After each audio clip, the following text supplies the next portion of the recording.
Good morning, Sacramento CSL, and welcome to our Sacred Sunday service.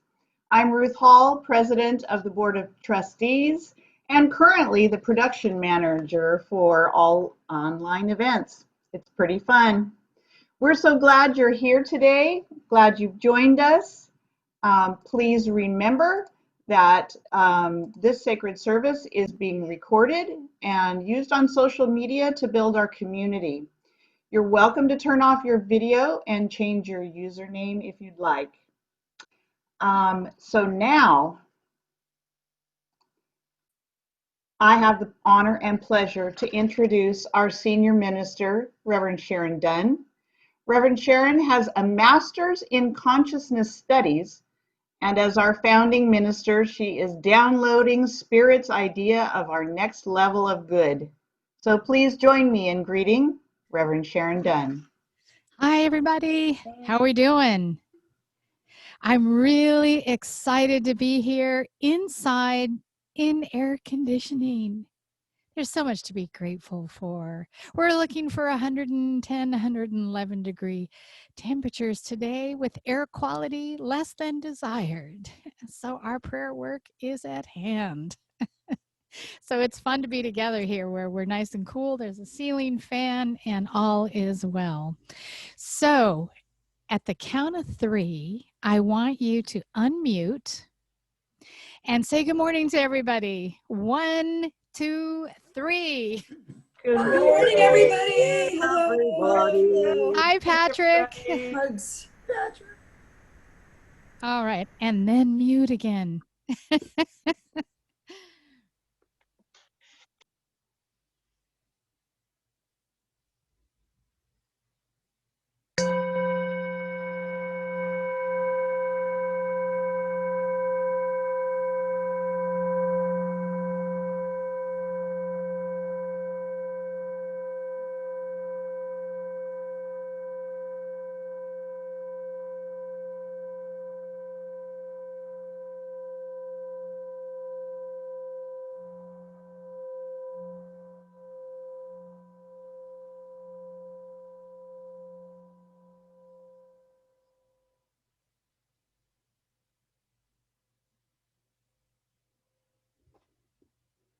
Still going.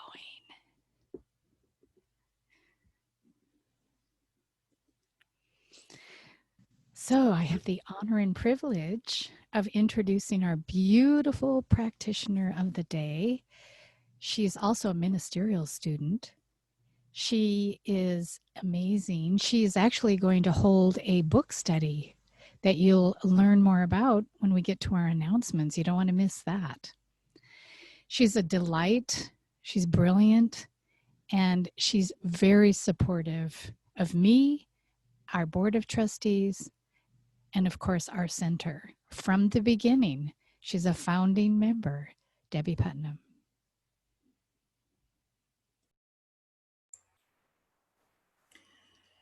Good morning. So glad to be here. Let's deepen with our invocation. Take a breath and feel the space around you.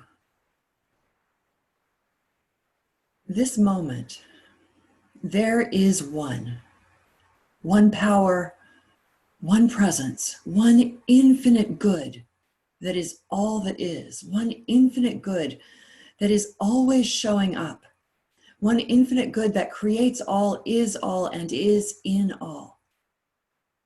And I am one with this infinite good, this infinite transmutation. And each and every person here is one with this infinite good. This infinite presence of being is the presence of each and every person here today. And today I know this for our senior minister, Reverend Sharon Dunn, as she is a bridge to spirit, just as we all are. Today she is bringing this forth in her talk, in her words, in every part of her being, that this infinite good is now pouring forth as the concepts and the creativity and the brilliance of Reverend Sharon.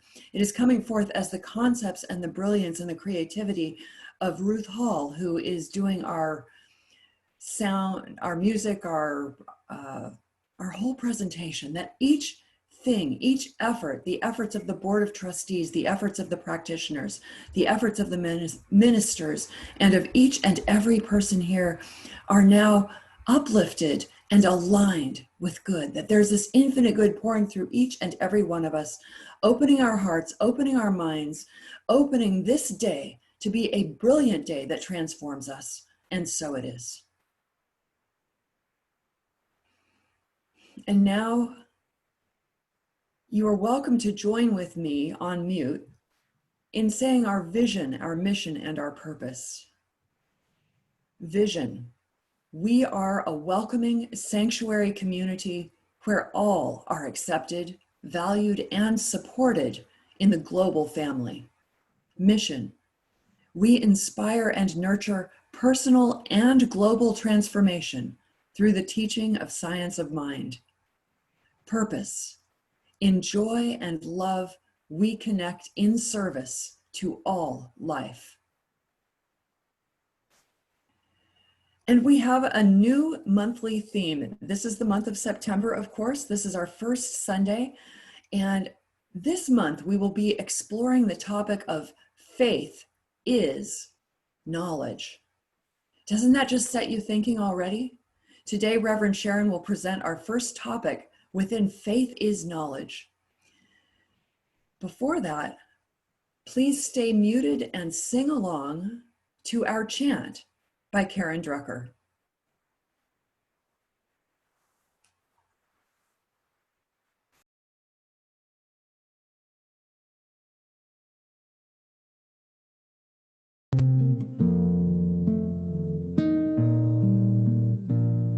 I have faith, I pray faith, I choose faith, I am faith, I have faith, I pray faith, I choose faith, I am faith, I have hope, I pray hope, I choose hope, I am hope, I have hope, I pray hope, I choose hope, I am hope. When I trust and I let go, I know all is well.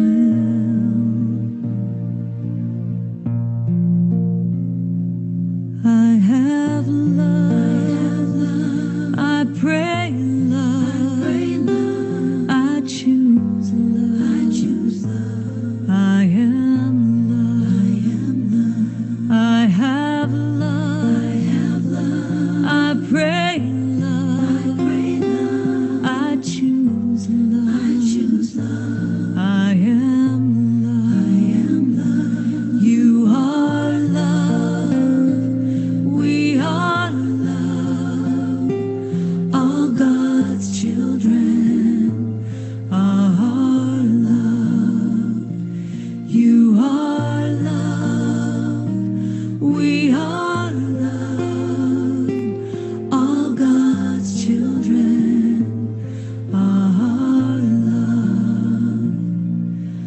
When I trust and I let go, I know all is well.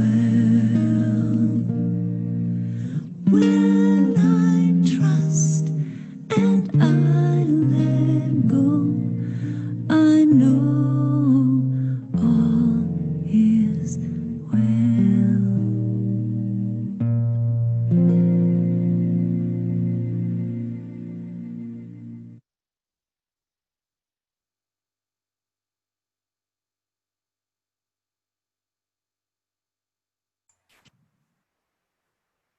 And now for our readings.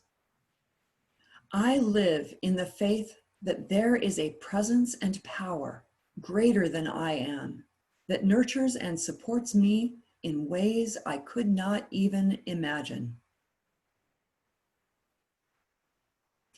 I believe if you keep your faith, you keep trust, you keep the right attitude, if you're grateful, you'll see God open up new doors. Faith is taking the first step, even when you don't see the whole staircase.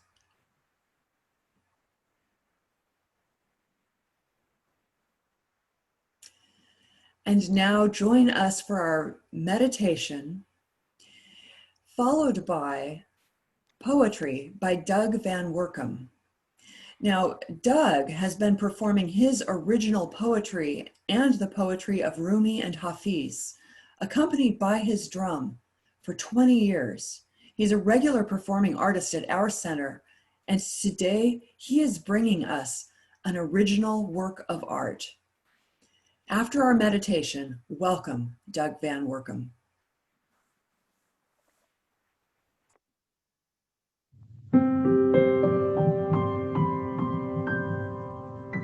If not for you, there would be a place of emptiness in the heart of God. If not for you, all the good you have done would still need doing. If not for you, the spark of your ideas would not have ignited a fire in others. If not for you, the key role you have played in life's drama would remain unfilled. If not for you, at least one person would not have awakened to their dreams. If not for you, your triumphs could not be examples to inspire others. If not for you, someone who needed love would not have received it. If not for you, a life would have been shortened or never have existed. If not for you, the song of life would have missed a beat. If not for you, your gifts would remain ungiven. If not for you, another might have suffered in your place. If not for you, someone would have no path to follow. If not for you, there would be one less smile, one less laugh, and one less hug. If not for you, there would be one less ember of love to warm the soul. If not for you, an animal might be homeless and a garden left unplanted. If not for you, something would be missing. You have always made a difference. Who you are is important every day. You are the face, the heart, and the soul of God.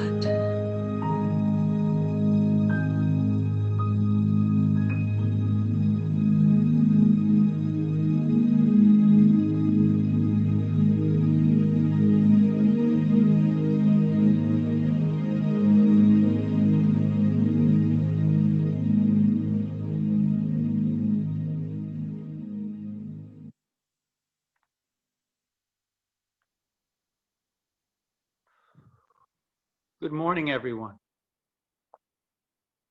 and welcome to our Sunday service. This morning I have a new poem to share with you, one I just finished writing this last week. And in the poem I explore the idea of change and how important it is as we continue to grow and move forward in our lives. As many of you know, in some of my poetry I like to include a repeating phrase at the end of each of the stanzas, for a couple reasons. One is it helps reinforce the idea of the poem, and two, it gives the audience a chance to participate. So this morning, I invite you, from the safety and privacy of your own home, if you feel so moved, to join in and speak out loud that last phrase you'll hear at the end of each of the stanzas. And that repeating phrase is, as I change my thinking, I change my life, which is also the first half of the longer title, As I Change My Thinking, I Change My Life, or things I am learning along the way. As a child, I believed everything my loved ones taught me because they believed it too. And those beliefs became my life. How quickly I learned that doing something wrong meant I was wrong.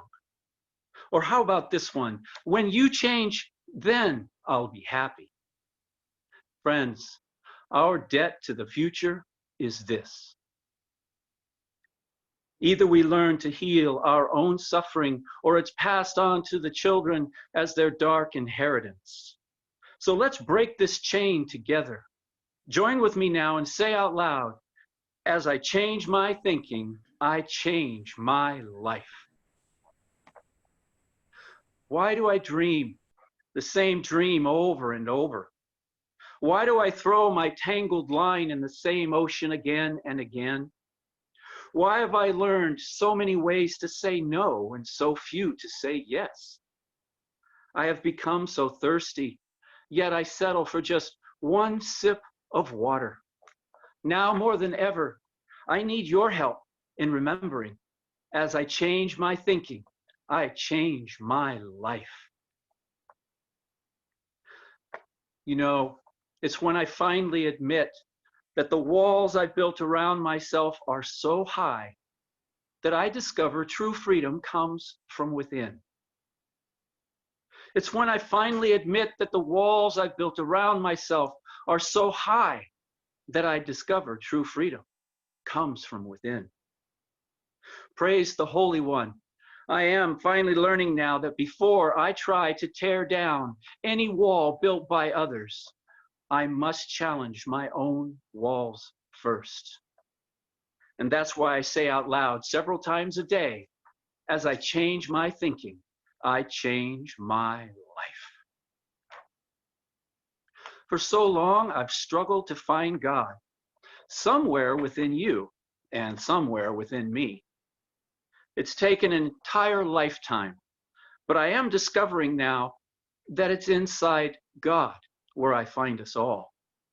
So take a chance with me now, and together let's call out, as I change my thinking, I change my life. The true healing doesn't just mean losing symptoms.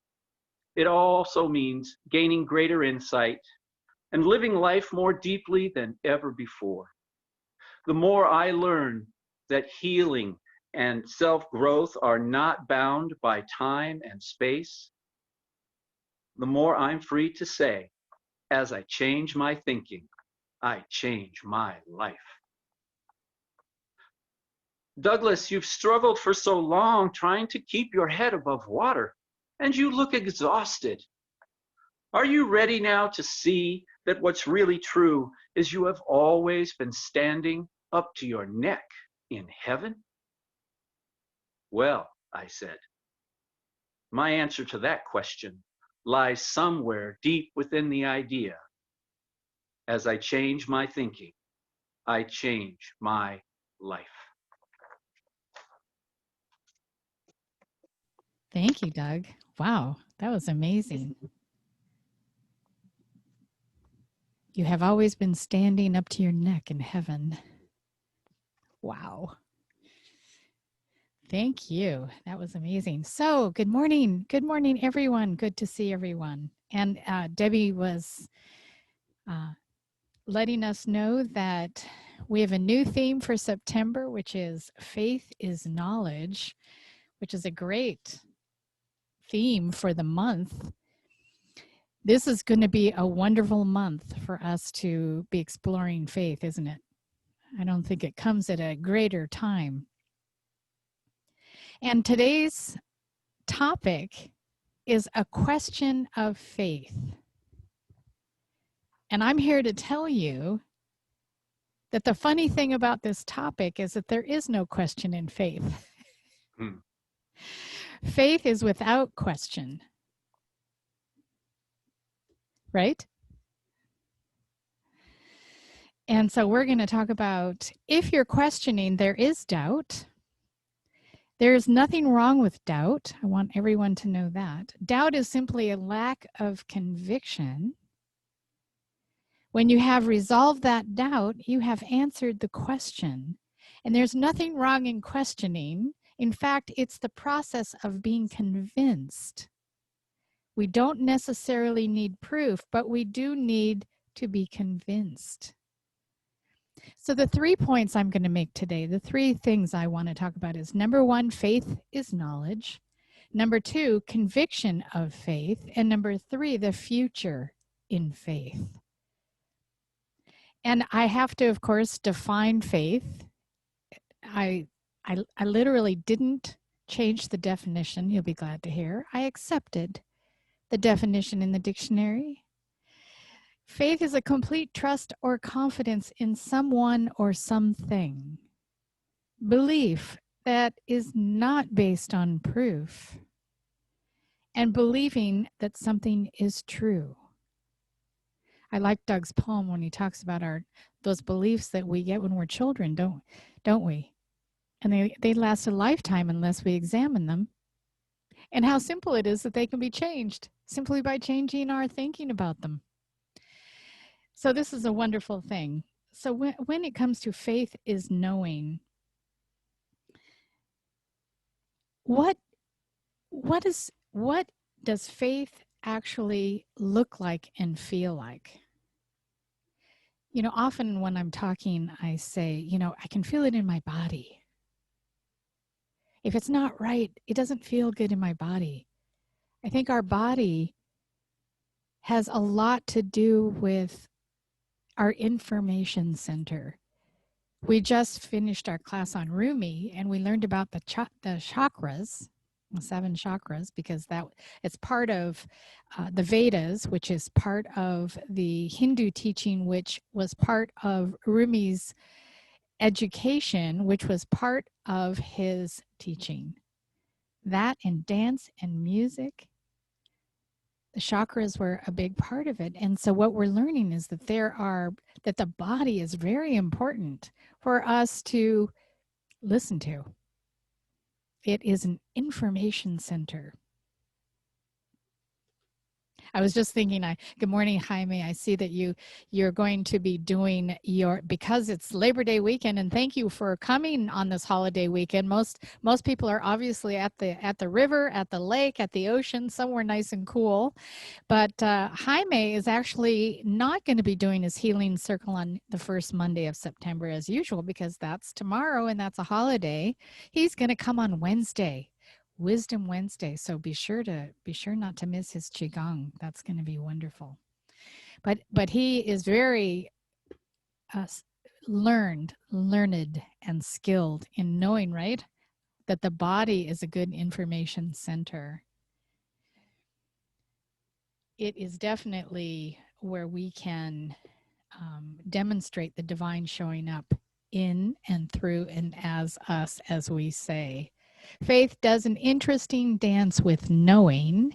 And when we see that our faith is rewarded with manifestation, it allows our faith to become knowing. We're going to talk about that a little later. When we talk about the science of faith, that science of mind is the quantum physics, the quantum mechanics that we use, along with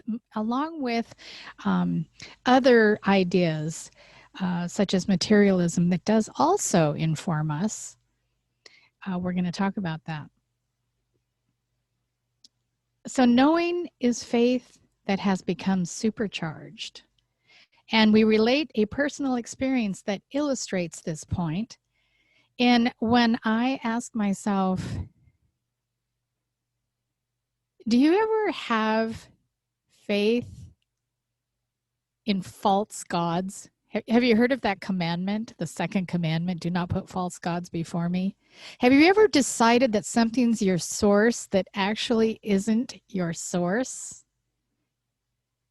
Like a relationship, a job, a bank, a spiritual community, a politician, a political party, a religion. Have you ever had faith in something or someone that did not work out? Have you ever made someone or something your source? You know, it's funny because someone came to me just this week to give me that idea. And as I was listening to this person, I noticed that this person was completely devastated because this person had made someone her source. And then that someone decided to think differently, and it could feel like a betrayal. It could feel like abandonment.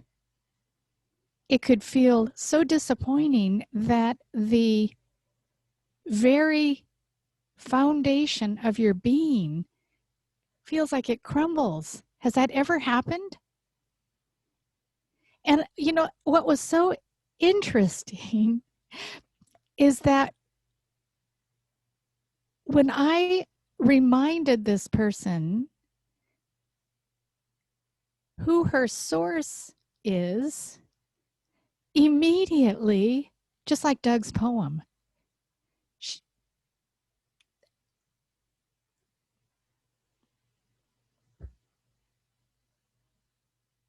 she immediately felt relieved. She remembered who her source is. It was so amazing, the transformation in the one phone call. Because I think that we can forget who and whose we are. This whole idea of thou shalt have no other gods before me is the second of the 10 commandments found in the Hebrew Bible. It's the central tenet of the religion and prohibits the religious followers from worshiping gods other than the Lord. And the sin of worshiping another god is called idolatry. And historically, listen to this, the punishment was often death. The commandment was originally given to the ancient Israelites after they had escaped from slavery in Egypt. And many of the stories in the Bible from the time of Moses are predicated on the choice between exclusive worship of the Lord and false gods. The reason I bring this up is because it's relevant right now, isn't it?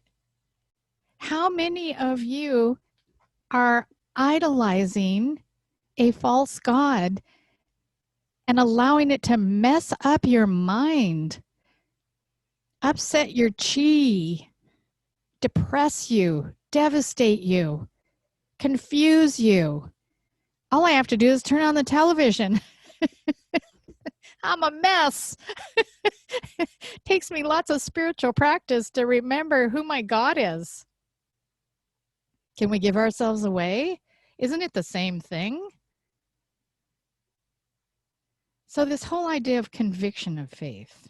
In order to have faith, we must have a conviction that we believe in it, that we believe it's valid. In order to keep the faith, we must allow nothing to enter our thought which will weaken this conviction. Well, that's all said and done. Are we perfect at this? Can we maintain this at all times? If you can, I don't want to tell you about me because I can get confused. I'm easily distracted by shiny objects, by things that glitter, and people who have opinions, and people who are louder than me, and people who blow my mind by behavior, and people who blah, blah, blah. I'm easily distracted by baubles and shiny objects.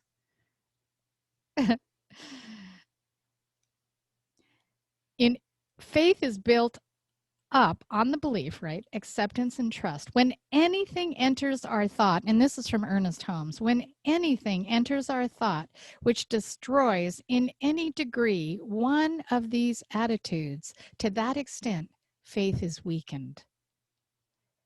That's okay. We do that. We're human. We have a lot going on right now. As I say, every week and half the last 6 to 7 months, I've never been here before. In all of my 70 years, I've never been here. In fact, I'm not even sure if I've been in 111-degree heat in my neighborhood. That's just one of the things I haven't been in. Why is it that one person's prayer is answered while another's remain unanswered? And I have asked this question before, as you know, and my answer is always the same. The truth is that all prayers are answered. You may not like the way they're answered, but what's so wonderful about the information that is in the demonstration is that, like Doug's poem, you just have to change your mind. You just have to get back in there, realize what is showing up, realize that your prayer has been answered. And, if you can't figure it out, that's what our practitioners are for.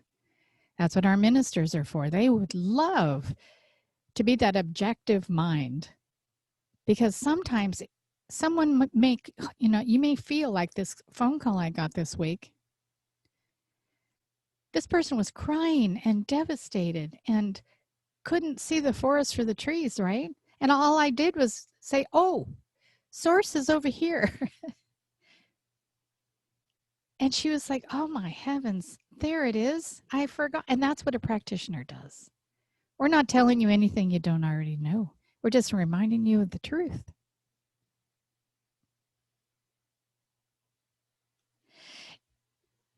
It must be that all persons in their approach to reality receive results. And not because of what they believe in, but because of their belief. Faith is an affirmative mental approach to reality. Ernest Holmes says that. It must be that all persons in their approach to reality receive results. Not because of what they believe in, but because of their belief. Faith is an affirmative mental approach to reality. And let's talk about the future in faith. Let's talk about the reality, because that's pretty exciting. And I want to talk about the science of mind a little bit here, because this theme, faith is knowledge, the whole idea that I came to create this theme, because this was not the original theme, is that the more we know, the more we can believe, the more we can have a conviction in that belief, that becomes knowledge. And so we're not just randomly taking a leap of faith, we're taking a quantum leap. And behind a quantum leap are mathematics and science and proof and experiments. So we don't have to just be in blind faith. We can literally base our faith on what we know.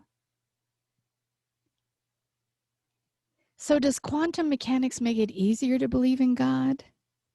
No, not directly.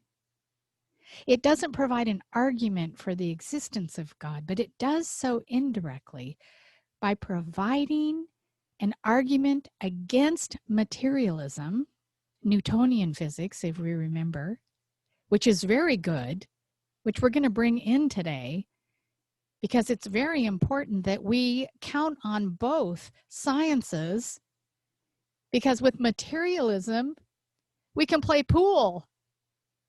We know for sure that ball is going to go in that hole. Thank you. Because it can be measured and it's a thing. We love materialism. We love Newtonian physics. But we also want to see beyond that because there's a mystery. And we all know that too. We're concrete. We're form. We're atoms. But we're also transcendent and infinite. How does that work? So Einstein's 1921 Nobel Prize was in fact not for relativity, but for the discovery of the particle or quantum nature of light as the source of the photoelectric effect. Now just remember how fun this is for me. And just go with me. Because light can also act as a wave, a continuous flow of energy. So here we have a wave and a particle. Oh my, that's where we get into the wave particle duality. And what does that mean? And how do we sort that out? And how do we make that work together? Well, it's the same thing as the idea of Newtonian physics working very well with quantum physics. Because we can look at that particle wave duality, which starts the question that's been asked so many times, what's real? If we can be a wave and a particle, then maybe we're not really here. Maybe we're there. Maybe we were, or maybe we will be. And we can go on and on and on to these delicious conversations. But what I'm building here is the consistent idea that when we observe a wave of potentiality and we can collapse it into form, into a particle, we have a manifestation, a demonstration of something in material world, in the material world. But what happens with our faith? That's not material. Does it have any basis? Does it have any, is it true? Oh my heavens, yes. Yes, it is. So in the mid-1920s came the theory that light is in a condition called superposition. The particle and wave conditions are superimposed so that they exist simultaneously. The particle and wave conditions, they can exist simultaneously, but looking at light collapses the wave into a particle, as we know. Here, this is where I just was overjoyed at this topic. Here, the act of conscious observation turns probability into knowledge. Faith is knowledge. We can do this. We can create something out of the appearing nothing. Knowing collapses the wave function from what was a haze of probability. Nothing becomes something. I question the nothing, but that's a whole nother sermon. It appears to be nothing. And Newton would say it's not anything. It's nothing. Because if you couldn't see it, it wasn't real, right? So the universe possesses an objective reality independent of the observer, independent of us, beyond. There is something bigger than ourselves that we can use. There's a power greater than ourselves that we can use. This is what we talk about. Thus, every quantum possibility, and by theory they are infinite, is an ever-forking road of observations and decisions. Those beliefs that we have and had and made when we were children, they can be changed. And there's no way to test its physical existence or metaphysical meaning. We can't test this quantum realm, can we? Because testing means that we can have a mathematical formula, we can have an experiment, we can have a hypothesis, we can put it forth, and the same thing would happen each time. We know that's not how the quantum transcendent realm works. It works according to our belief, and that's ever expanding. Oh my gosh, this was just so exciting. So it's a popular belief that the world is real. I'm going to go with that because, you know, I'm not going to, well, I like to go with that. I have kids. I have a house. I have 2 dogs. I like to think that this life is real. That these atoms that got put together just so, and I called George and Gracie and are never far away, always near, is real. I'd like to think that everything in my marriage was real, that I was married to a real person and we really had a long time, even though now it just feels like a minute we had together. Darn it. Oh, these illusions. Oh, these realities. It's hard to imagine. And yes, as Ram Dass would say, be here now, which is very important. And in between, Newton's classical physics still remains useful for sending balls around the billiard table and satellites to space, right? So one thing I wanted to mention, which I found very fascinating in my research, is the GPS. The GPS system. This technology that we have right here now, where you're looking at me through a Zoom room. This is amazing. Where we're going in the future is just exponentially amazing and quick. There's a quickening, almost like if we learn one thing, then it's easy for us to learn 3 things. And then when it's easy to learn 3 things, it's easy for us to learn 15 things. And now we have the internet and we have information at our command. This is so amazing. So the GPS is in itself a quantum leap. Something that past generations would certainly have viewed as science fiction. Right? Do you agree? And I think we just saw the flying car. Who saw that?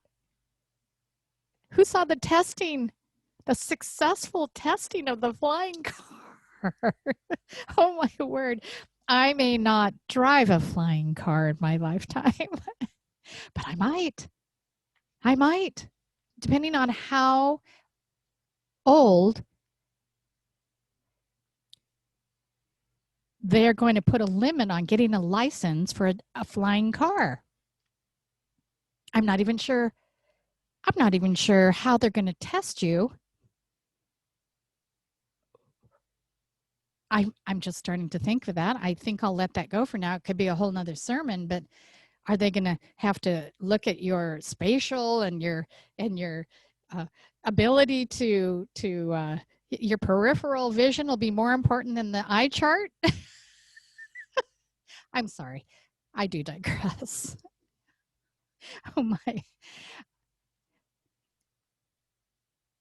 We are meaning-seeking beings. Our brain is a belief engine. And like possessions, we hold on to beliefs tightly because they can make us feel good. Well, what if they don't? Are you willing to let go of some of those beliefs that don't make you feel good? Do you think of one right now? Can you think of one right now? A belief that's not making you feel so good, but you might have believed it for a long time and don't even realize it? Do you know how simple it is to just let that belief go?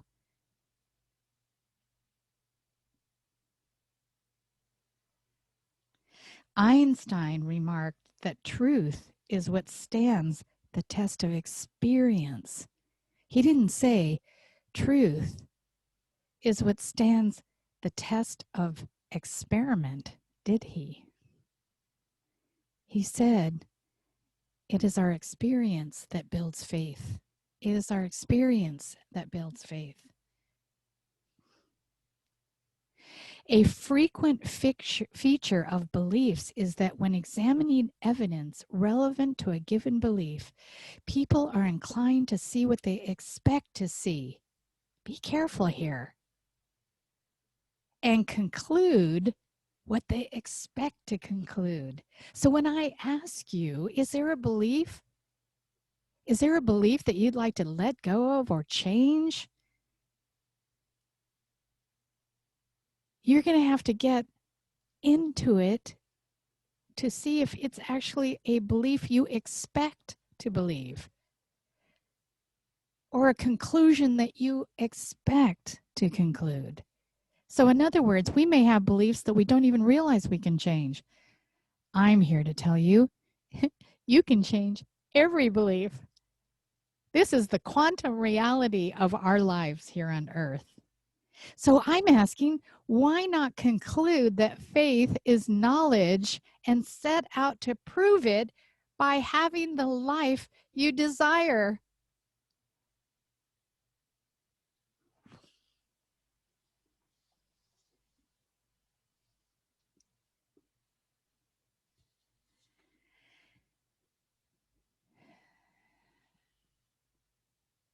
I think we all have a faith story.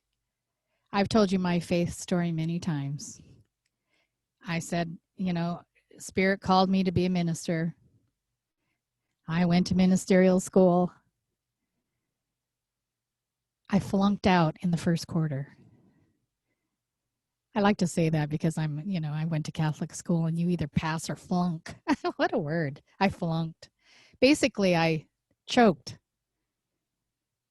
I choked on my faith, or my lack of.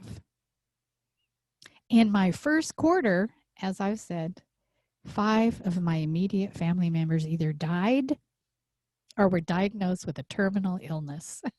Mom, dad, my husband, my brother. And I thought, oh, well, if this is ministry, no, thank you. I'm going to need some family left over. I think I'll head towards another profession. Long story longer, it took me quite a few years to go back. But the call didn't stop. I say my God is a nag. The call didn't stop. But when I got back into school, I said, I don't care. God is my source, not my family. This breaks my heart. I can feel myself choking up. When you have to let go of things that you think are your source, and they're your beloveds, you think you can't live without them. You can't breathe without them. I'm here to tell you, you can. Because sure enough, the minute I got back into ministerial school, my husband was diagnosed terminal. And he's gone, as you know. And I'm still here. I'm still standing better than I've ever been. I don't know where that came from. Faith is divine spirit regardless of your belief system. It's able to cause surprisingly positive effects. In particular, believers have longer lives. From having faith, lower blood pressure, lower rates of anxiety and depression. We can rest in faith. We must believe. In 2020, my word, 2020 is the year of a question of faith and deciding for ourselves that there's no such thing. There's no question in faith.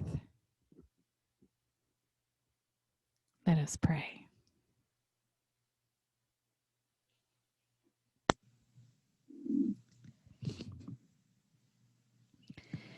And don't forget to stay in our Zoom room for fellowship after, and you're able to go into another breakout room with a practitioner for a 5-minute miracle, 5-minute quick spiritual mind treatment. And it's private, and it's not recorded, and it's lovely. You can also leave a prayer request on our website, and we get that immediately sent to our email, and our ecclesiastic team prays for a whole week for you and with you. It's a beautiful thing. And I'm so grateful to know that there is a presence, a power greater than we are that we can use, that loves, guides, guards, protects, the Creator, creating creation. And through its creation, it expresses itself, always available, always in its fullest, always loving, always abundant. There has never been a cosmic famine. Harmony, peace, and joy. It's so much good is the essence of this one. There is no duality. There's a unity. It cannot be opposed. It cannot be annihilated. It is infinite, immortal. And because it creates out of itself, then each one of us are that. They say we are created in the likeness and image of God, and that is what this means. We can't be different from the thing that creates us. And so that power is within each one of us, so that the I am is the truth of my being and the truth of each one of us, that I'm powerful and I am beauty and harmony and joy and peace and abundance, intelligence, love, light. This is the life that is available to each one of us. It is the life that I am committed to. I declare and claim my life as a life always open to more of this infinite intelligence. Always ready for the download. Always ready for the GPS. Always ready to go where it is in its amazing creativity. It inspires. It directs. And right now, in our country, in our world, it's there. But it doesn't push its will on us. It waits to be called, though it does call itself to itself. We know there's love. We know there's light. We know there's unity. We know there's peace. But we must focus on it. We must give attention to it. We must believe in it. We must have a conviction of it. And we must release everything unlike it. And each one of us is creative. Each one of us has that potential to influence the whole. So we must not be discouraged. We must not be in despair that there is nothing we can do. Absolutely not. Rejoice. There's choice. I stand for it in everything I do, and what I speak out of my mouth, what I listen to with my ears. Those are God's ears. This is God's mouth. These are God's hands. And I'm so grateful that I devote my life, that my life's purpose and mission and vision is to be that is as me.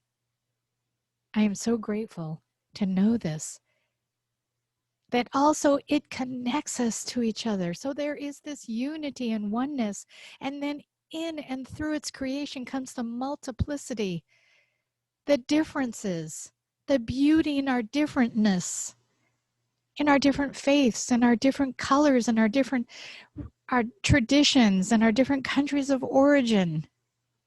These are the joys of creation. And I'm so grateful to know that I'm here in this world right now, creating more love. And for that, I am grateful that this prayer is answered. I release my word into the power of the law that knows just what to do. And please affirm with me as we say, and so it is. Yes, and this is our offering time. And what we are offering is an opportunity for you to give. You can give 3 different ways. You can give through the website at www.csl.org using PayPal or credit card. Look for the Donate button on the homepage. Or you can give by sending a check, and you can mail it to Sacramento, CSL 6035 Main Avenue, Orangevale, California 95662. Thank you. And if you please remain muted as we say our affirmation, our abundance affirmation. I give thanks for the abundance that is mine to share and my willingness to share it, being in the flow of the law of circulation, knowing that my gift returns to me multiplied many times over. So it is. Thank you. Announcement. Well, we sure have a lot going on. We're going to get through this. We definitely have a new class starting, and it is 5 levels of attachment, which I think is a perfect class for right now. And it is building on the 4 agreements by Don Miguel Ruiz. So this is a different book, and it's definitely going to support us through what we are facing in the next 60 days. And I'm going to actually ask Jaime if he wouldn't mind coming in for the next slide, talking about this Wednesday. Sure. So typically we do this on Monday, the first Monday of the month. But like Reverend Sharon said, tomorrow is a holiday. So we're going to be moving this event to Wednesday for Wisdom Wednesday. And what it is an exercise, it's a Qigong exercise that help us to strengthen the body by by matching the natural vibration of different organs. So we create a sound that matches the natural vibration of each organ. So along with the sound, we also do some hand movement that help us also to move energy or move chi. So we work with 5 different organs, and then there's another closing organs that is also used. So the entire exercise routine takes about 15 minutes, and we do it several times. So in about 45 minutes, we should be done, and we should feel very, very, very healthy afterwards. Last time we did this, I added another exercise for the kidney, nothing to do with sound, but it was basically a Qigong exercise for the kidney. And what I'm going to be doing every time that we do this, I'm going to be adding a different organ. So on Wednesday, I think I'm going to be adding a lung exercise because of the air quality. Typically, this is done outside, but I will never recommend to do this exercise right now outside. But yeah, so aside of the sound healing that I'll be presenting at the end as a bonus, I will be showing you how to do a lung exercise that is done to strengthen the lungs. That's it. So yeah, Wednesday at 6:30. And I'm happy to announce that last Sunday, our Board of Trustees unanimously voted to go ahead and release our lease at the building that we currently have. And we are going to put our stuff in storage, looking forward to our new and best future. So we need some volunteers to help pack up all of our stuff and put it into storage. So the next 3 Saturdays, we just have some time available for you to come and volunteer anytime between 9:30 and 1:30. We're going to start out the first Saturday just packing up and staging and getting everything ready. And then on the 19th, we will go ahead and get a trailer and load everything up and move it to the storage unit. And then if needed, we will take the 26th of September to just clean up, make sure everything is beautiful as we leave the space, better than what we found it. So if you have some time, any of those Saturdays, I know there's a book study and many other things going on. on Saturdays, but it's just to come in and help whenever you can. Bring your boxes, bring your tape. Please wear your mask and make sure you take your temperature before you come. But come and help us and be a part of moving forward as we move our belongings to storage for the next thing to come.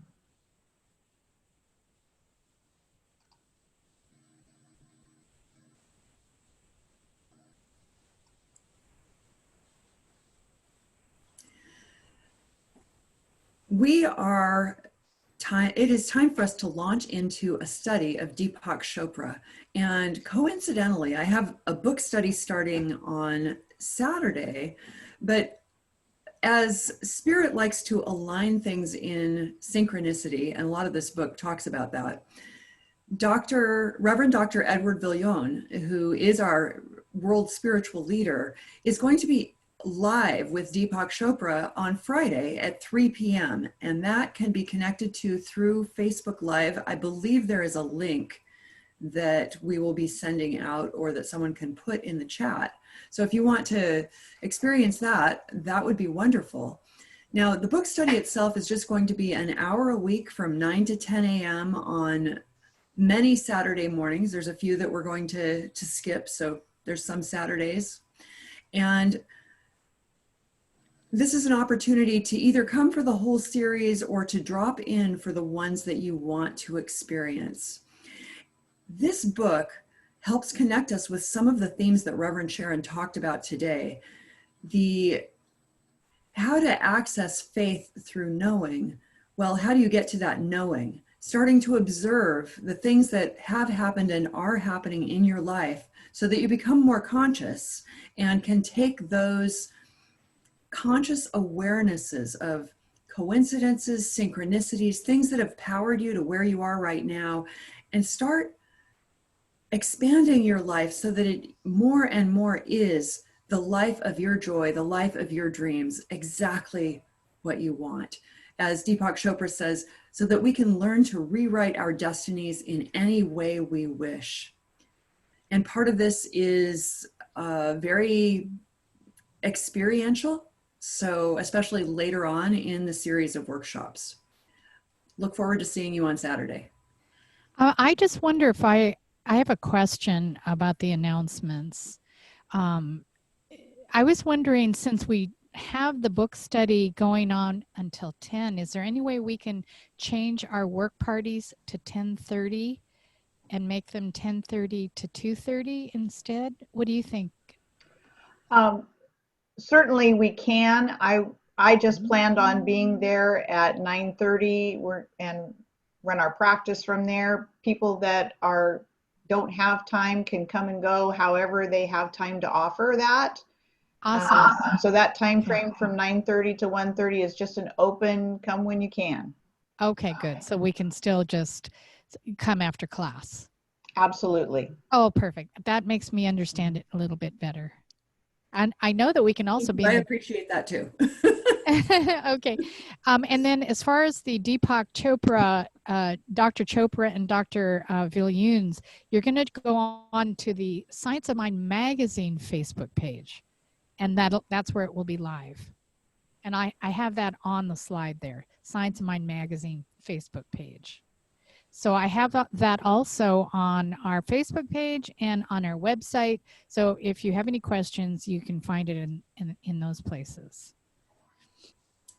Speaking of which, and thank you, Reverend Sharon, you can find out about our classes and events on our Meetup site, our Facebook page.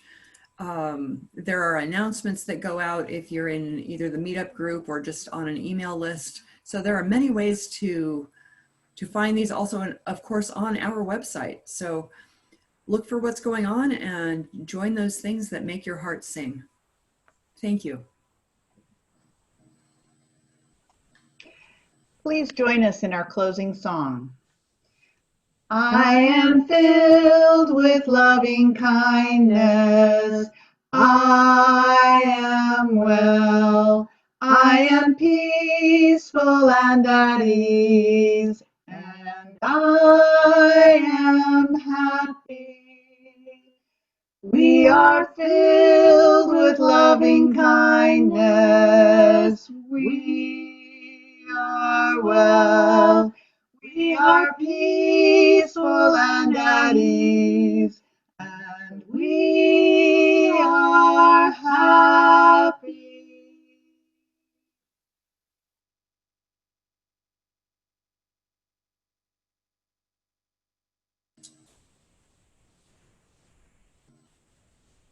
Faith is the knowledge within the heart beyond the reach of proof.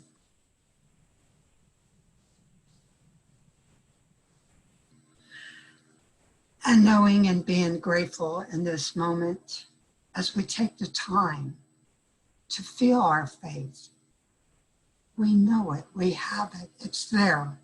It's like being in the ocean, surrounded in love, and the warm water, the safety of the love of the cosmic force. And having this faith, we're so grateful, as I said, and we carry it on to our lives. And we're blessed to have this faith. And we're blessed to be here today, hearing this wonderful message, especially on the faith, and everyone that's participated. My God, we are blessed. And so it is. And join us for fellowship. Yay!